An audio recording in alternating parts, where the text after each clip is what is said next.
It all started back in July 22nd, 2010. There I was, standing in front of the science building at St. Peter's School, Cambridge, New Zealand. It didn't really hit me until then that I'm actually studying abroad. I went into the classroom, I had my first day of school in a brand new country, and then that's when I learned my first lesson. Reality and expectations most likely won't be the same 99% of the time. Before I went to New Zealand, I had great expectations for myself. Like any other teenage girl, my 15-year-old self thought to myself, well, I'm going to be the most popular girl at school. I'm going to become one of the cool kids. Everyone's going to welcome me with open arms, worship me like the goddess I am. That didn't happen. Not saying they're not nice. I had unrealistic expectations, and that made me very, very sad. I was completely miserable for the next couple of weeks. I called my mother every single night, crying to her, complaining to her that I felt completely lonely and out of place at a foreign country, speaking a language that wasn't my native tongue. So that went on for a while until one day she finally had enough of me. She said, Lily, if you're so unhappy in New Zealand, why don't you come home back to your friends and family where you're completely comfortable so you don't call me every night and cry? And I said, no, Mother. I immediately rejected her proposal. Dad already paid for my tuition, and that's a pretty large sum, and I can't let his money go to waste. That was like the econ business person in me talking, like, money paid, money needs to be spent. So she was like, okay, well, let me tell you something. You have 3 more years in New Zealand, your sophomore, junior, and senior year. You can either spend every day being as miserable as you are right now, crying to me every night for hours, or you can really stick up to the situation and actually make the most of your time in New Zealand. Not everyone is as lucky as you to have the resources to go abroad. And I was like, that is true, Mother. I will think about that. So I got off the phone with her. I sat there, still, teary and trying to look in the mirrors to make sure I'm not ugly crying. Just gonna cry with style and pause like I always do. And then I decided she's completely right. I can either spend 1,000 and something days, that's 3 years, I did the math, 1,000 and something days completely miserable, or I can actually turn the situation around and make myself happier. So instead of trying to force my expectations to be equivalent to the reality, which is not going to be the case, I can manage my expectations and actually face reality. And that's how I learned my second lesson. The whole concept of comfort zone, stress zone, and panic zone was a great idea that I learned when I was abroad in Germany last spring. I took a class in leadership across culture, thinking that it would be beneficial for my international business. And this concept really stuck out to me.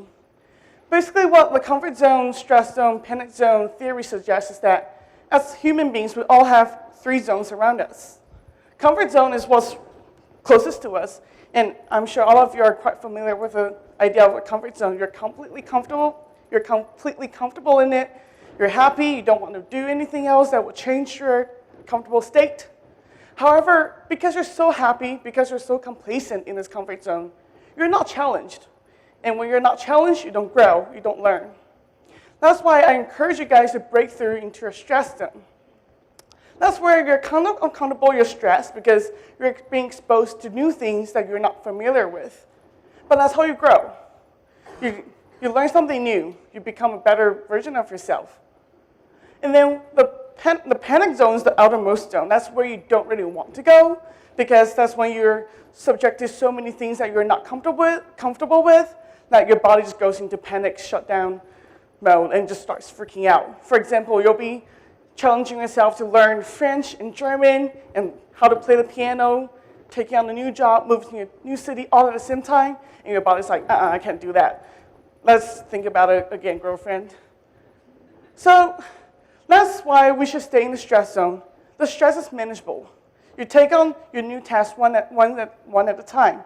So you start by moving to a different city, working a different job, then you start learning a new skill.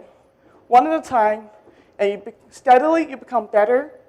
And what used to be in your stress zone, or maybe in your panic zone, now turns into a comfort zone. And you completely grow and grow. Your comfort zone becomes bigger, your stress zone becomes bigger, and then so does your panic zone. So I encourage you guys to break through your comfort zone and really step into your stress zone so you can become a better version of yourself.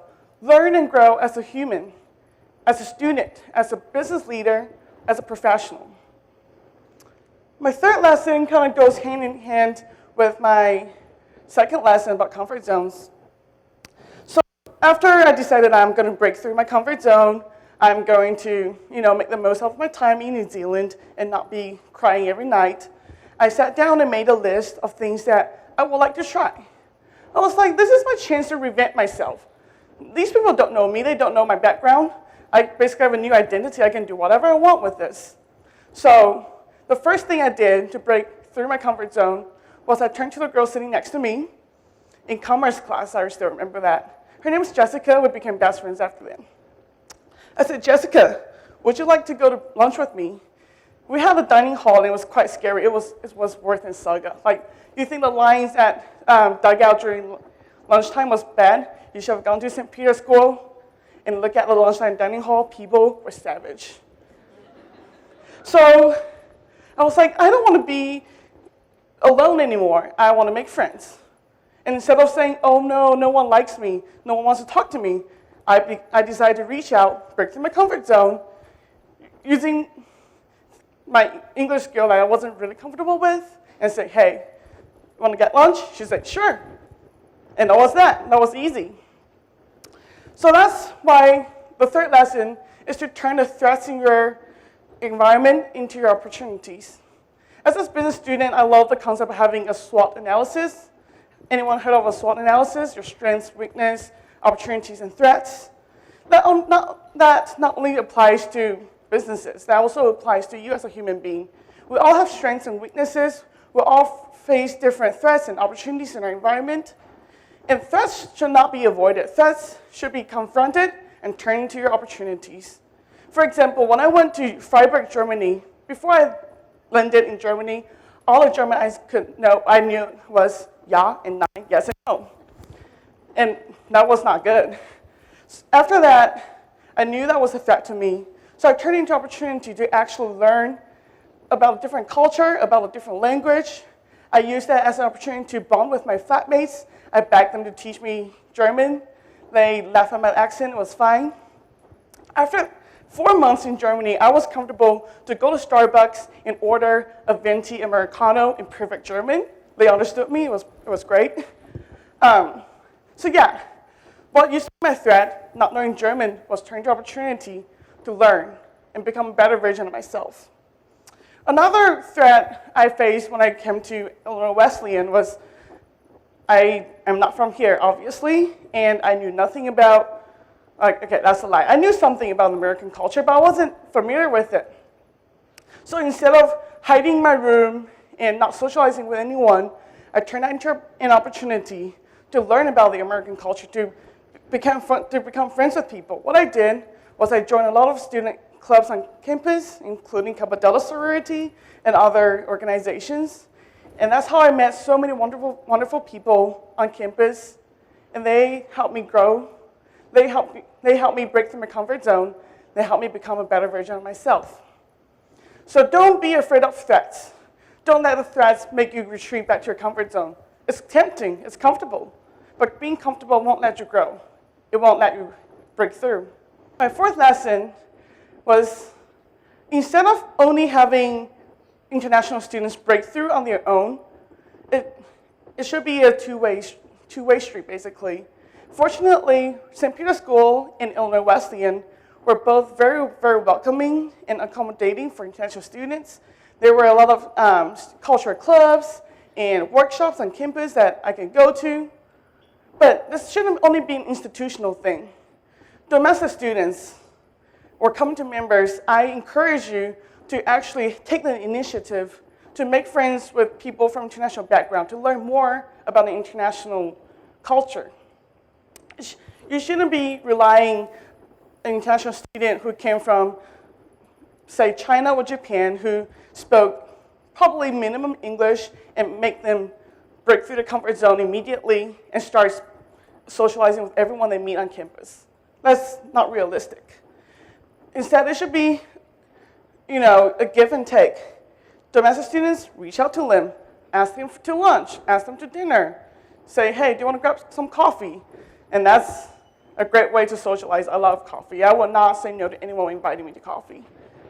So next time when there's a cultural event on campus, next time there's a workshop about diversity, inclusion, we shouldn't have just international students or faculty and staff attending. Domestic students should learn, and they should step out their own comfort zone to learn about others' culture, others' background, and become more inclusive. Because by learning about a different culture, you grow, you learn something, and hence you become a better version of yourself. I'm going to end this with a quote from Rapunzel. And we all know if a Disney princess said it, it's legit, and we better listen to it. So in the Disney 2010 movie Tangled, Rapunzel said, venture outside your comfort zone, the results are worth it. And I can speak from personal experience, the results definitely are. Thank you.